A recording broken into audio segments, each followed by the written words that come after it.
MG സർവകലാശാലയിലേക്ക് നമുക്ക് വളരെ വേഗത്തിൽ പോകണം. അവിടെ ഇങ്ങനെ സംഘപരിവാർ വൽക്കരണം ഓരോ ദിവസം ചെല്ലുന്തോറും കൂടുതൽ ശക്തമാകുന്നു എന്നതാണ് ഏറ്റവും പ്രധാനപ്പെട്ട കാര്യം. ഇപ്പോഴത്തെ സർവകലാശാലയിൽ പ്രചരണ ബോർഡുകൾക്കും ബാനറുകൾക്കും നിയന്ത്രണം ഏർപ്പെടുത്തി വൈസ് ചാൻസലറുടെ ഉത്തരവ്. മുൻകൂർ അനുമതി വേണമെന്നും അനധികൃത ബോർഡുകൾ നീക്കുമെന്നും ഉത്തരവിൽ പറയുന്നു. രാഷ്ട്രീയ പ്രവർത്തനങ്ങൾക്ക് തടയിടാനാണ് ഇപ്പോൾ ചാൻസലറുടെ നീക്കമെന്നാണ് ജീവനക്കാരുടെ സംഘടനകളുടെ പ്രതികരണം. വിവരങ്ങളുമായി ഇപ്പോൾ സനോജ് കോട്ടയത്ത് നിന്ന് ചേരുകയാണ്. നോക്കാം എന്തൊക്കെയാണ് MG സർവകലാശാലയിൽ സംഭവിച്ചുകൊണ്ടേയിരിക്കുന്നതെന്ന്. Sanoj, good morning. Sanoj, MG സർവകലാശാല സമ്പൂർണ്ണമായി കാവ്യവൽക്കരണത്തിലേക്ക് പോവുകയാണ്. ഇപ്പോൾ VC നമുക്കറിയാം BJPയുടെ അധ്യാപക സംഘടനയുടെ പ്രധാനപ്പെട്ട ഭാരവാഹിയായിരുന്നു. അദ്ദേഹം VC ആകുന്നു. അവിടെ സെനറ്റിൽ നമ്മൾ കണ്ടതാണ് 19 അംഗങ്ങൾ RSS സംഘപരിവാർ അനുകൂലികൾ അവരെ തിരികെ കയറ്റിയിരിക്കുകയാണ്. പക്ഷേ അപ്പോഴും ഗുസ്തിക്കില്ല ഗവർണറോട് എന്ന സമീപനം സംസ്ഥാന സർക്കാർ സ്വീകരിക്കുന്നത് നമ്മൾ കണ്ടുകൊണ്ടിരിക്കുകയാണ്. ഇപ്പോൾ എന്താണ് ചാൻസലറുടെ ഒപ്പം തന്നെ വൈസ് ചാൻസലറുടെ പുതിയ നിർദ്ദേശങ്ങൾ സർവകലാശാലയിൽ വന്നിരിക്കുന്നത്?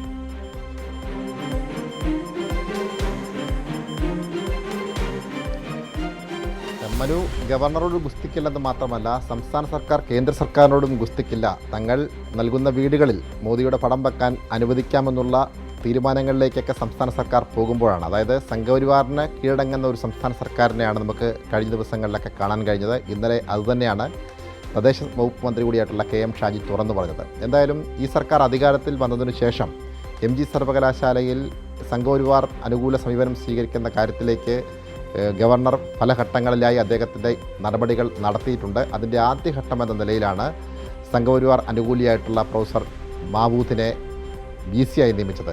VC ആയി നിയമിച്ചതിന് പിന്നാലെ അതുമായി ബന്ധപ്പെട്ടുകൊണ്ടുള്ള സെനറ്റ് പുനഃസംഘടനയിൽ 30 പേരിൽ 19 അംഗങ്ങളെയും സംഘപരിവാർ നോമിനികളെയാണ് അദ്ദേഹം നിയമിച്ചത്. അതിന് പിന്നാലെയാണ് ഇപ്പോൾ മറ്റ് ഉത്തരവ് ഉണ്ടാകുന്നത്. അതായത് അതിന് പിന്നാലെ ഉണ്ടായ പ്രധാനപ്പെട്ട കാര്യമെന്ന് പറയപ്പെടുന്നത്, ജീവനക്കാരെ സ്ഥലം മാറ്റി തൻ്റെ ഇഹിതത്തിന് വഴങ്ങാത്ത, തൻ്റെ രാഷ്ട്രീയ ധാരയുമായി യോജിക്കാത്ത ജീവനക്കാരെയെല്ലാം പലയിടങ്ങളിലേക്കായി സ്ഥലം മാറ്റിക്കൊണ്ടായിരുന്നു VCയുടെ ഇടപെടലുണ്ടായത്. VCയുടെ സംസാരത്തിലോ അല്ലെങ്കിൽ കാര്യങ്ങൾ സംസാരിക്കുമ്പോൾ അദ്ദേഹം രാഷ്ട്രീയപരമായിട്ടുള്ള വിദ്വേഷമൊന്നും പുലർത്താത്ത തരത്തിലുള്ള സമീപനങ്ങളാണ് സ്വീകരിക്കുന്നത് എന്നാണ് അവിടുത്തെ ജീവനക്കാർ പറയുന്നത്. പക്ഷേ ശത്രുതാ മനോഭാവത്തോടുകൂടി മറ്റ് രാഷ്ട്രീയ പാർട്ടികളിൽ വിശ്വസിക്കുന്ന അല്ലെങ്കിൽ അതിൻ്റെ സംഘടനയുമായി ബന്ധപ്പെട്ടുകൊണ്ട് പ്രവർത്തിക്കുന്ന ആളുകളെ കൂട്ടത്തോടെ സ്ഥലം മാറ്റുന്ന ഒരു സമീപനമാണ് VCയുടെ ഭാഗത്തു നിന്നും ഉണ്ടായിട്ടുള്ളത്. ഏറ്റവും ഒടുവിലാണ് ഇപ്പോൾ മറ്റൊരു തീരുമാനത്തിലേക്ക് VC എത്തിയിരിക്കുന്നത്. അതിൽ ഈ സംഘടനകൾ, അതായത് സർവീസ് സംഘടനകൾ, വിദ്യാർത്ഥികൾ ഉൾപ്പെടെയുള്ള ആളുകൾ യൂണിവേഴ്സിറ്റിയുമായി ബന്ധപ്പെട്ടുകൊണ്ടുള്ള പലവിധ വിഷയങ്ങൾ, അത് സമരവുമായി ബന്ധപ്പെട്ടുകൊണ്ട് പലവിധ സമരങ്ങൾ ഉയർന്നു വരാറുണ്ട്. ആ ഘട്ടങ്ങളിലൊക്കെ അവിടെ പ്രചരണ ബോർഡുകളും ബാനറുകളും സ്ഥാപിക്കാറുണ്ട്. എന്നാൽ അങ്ങനെ സ്ഥാപിക്കുന്ന പ്രചരണ ബോർഡുകളും ബാനറുകളും ഇനിയൊരു മുന്നറിയിപ്പില്ലാതെ, അതായത് VCയെ അറിയിക്കാതെ ഇത്തരം ബോർഡുകൾ ഒരു കാരണവശാലും സ്ഥാപിക്കാൻ പാടില്ല എന്ന ഒരു ഉത്തരവാണ് ഇപ്പോൾ പുറത്തിറക്കിയിട്ടുള്ളത്. ഇത് രാഷ്ട്രീയ പ്രവർത്തനത്തെ, രാഷ്ട്രീയ ആശയങ്ങളെ തടയിടുക എന്ന ലക്ഷ്യത്തിൻ്റെ ഭാഗമായിട്ടാണ് ഈ VC ഇത്തരത്തിൽ ഒരു ഉത്തരവ് പുറപ്പെടുവിച്ചിരിക്കുന്നത് എന്നുള്ളതാണ് സർവീസ് സംഘടനകളുടെ പ്രധാനപ്പെട്ട ആരോപണം.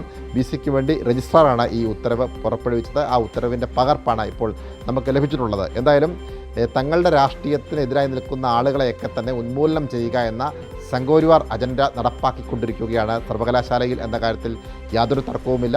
കാരണം MG സർവകലാശാലയിലെ തെറ്റായ നയങ്ങൾക്കെതിരെ സമരം നടത്തണമെങ്കിൽ ആദ്യം VCയുടെ അനുമതി മേടിച്ച് VCയുടെ സമ്മതമുണ്ടെങ്കിൽ മാത്രമേ, അതായത് തനിക്കെതിരെ ആരെങ്കിലും സമരം ചെയ്യുകയാണെങ്കിൽ, തനിക്കെതിരെ ആരെങ്കിലും പ്രതിഷേധ സൂചകമായി ബോർഡുകളും ബാനറുകളും വയ്ക്കുകയാണെങ്കിൽ അതിന് തൻ്റെ അനുമതി മേടിക്കണം. അതിനുശേഷം മാത്രമേ ഇത്തരം ബോർഡുകളും ബാനറുകളും സ്ഥാപിക്കാൻ പാടുള്ളൂ. അത് ഒരിടത്തും കേട്ടുകേൾവി പോലുമില്ലാത്ത ഒരു കാര്യങ്ങളാണ്. അത്തരം കാര്യങ്ങളാണ് ഇപ്പോൾ MG സർവകലാശാലയിൽ നടപ്പാക്കിക്കൊണ്ടിരിക്കുന്നത്. മനു.